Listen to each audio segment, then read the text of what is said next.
Bonjour, comment ça va? Mon nom c'est Benoît Voyer, c'est un plaisir de vous retrouver.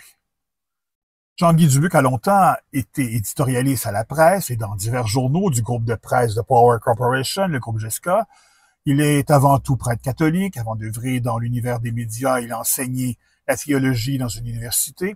Pour lui, sa présence dans les médias a été bien plus qu'un travail, ça a été sa mission de vie, sa mission de prêtre, qui est celle de porter l'Évangile, la bonne nouvelle. En 1962, à la suggestion du cardinal Paul-Émile Léger, Jean-Guy Dubuc laisse tomber l'offre de devenir aumônier des étudiants à Paris. Il opte plutôt pour une poursuite de ses études au doctorat à l'Université grégorienne à Rome afin de suivre de près le Concile Vatican II et de se retrouver auprès du cardinal et de ses deux collaborateurs. Ce qu'il rencontre au Concile, c'est une église contestataire, car il y avait de grandes oppositions.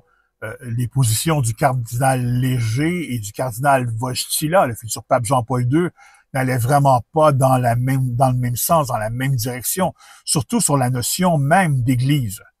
En 1999, Jean-Guy Dubuc me disait, le sourire aux lèvres, et je le cite heureusement, que le cardinal Léger était un batailleur. J'ai appris au Concile qu'il est important d'affirmer ce que l'on croit et de prendre les moyens pour imposer sa volonté. Le cardinal s'est vraiment imposé. Il a eu des interventions extrêmement importantes qui ont influencé l'Église d'aujourd'hui. Fin de la citation.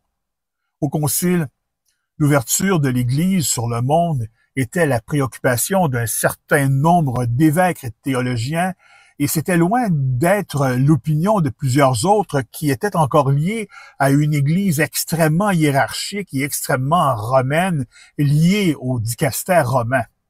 La décentralisation est apparue et surtout les notions Église, peuple de Dieu et sacerdoce au service du peuple de Dieu. L'idée d'un sacerdoce hiérarchique et dominant devenait dépassée.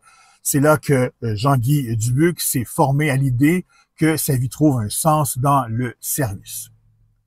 Comme dans une relecture de vie, en 99, Jean-Guy Dubuc me disait, et je le cite, « Heureusement que j'ai fait un doctorat. Je ne pense pas que je serais resté prêtre si je n'avais pas eu l'occasion d'approfondir ma foi, parce que la théologie apprise au séminaire me rebellait. Il fallait apprendre des thèses que nous ne comprenions pas et cela par cœur. Je comprends pourquoi tant de prêtres intellectuels ont décroché à cette époque. Il y avait une opposition entre la foi et la raison. » Fin de la citation. À Rome, il a appris à raisonner sa foi. Il a vu qu'il est possible de ne pas être en accord et d'avoir le droit de se définir comme catholique et croyant. Il a aussi appris qu'il est possible d'être contestataire et prêtre. Tout cela l'a rassuré. À son retour au Canada en 1963, il devient professeur à l'Université de Montréal. Ses sujets, la catéchèse et le rapport foi et raison. Son discours devient « L'Évangile doit s'incarner dans la culture contemporaine ».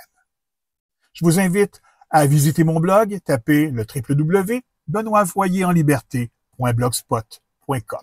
On se retrouve très bientôt.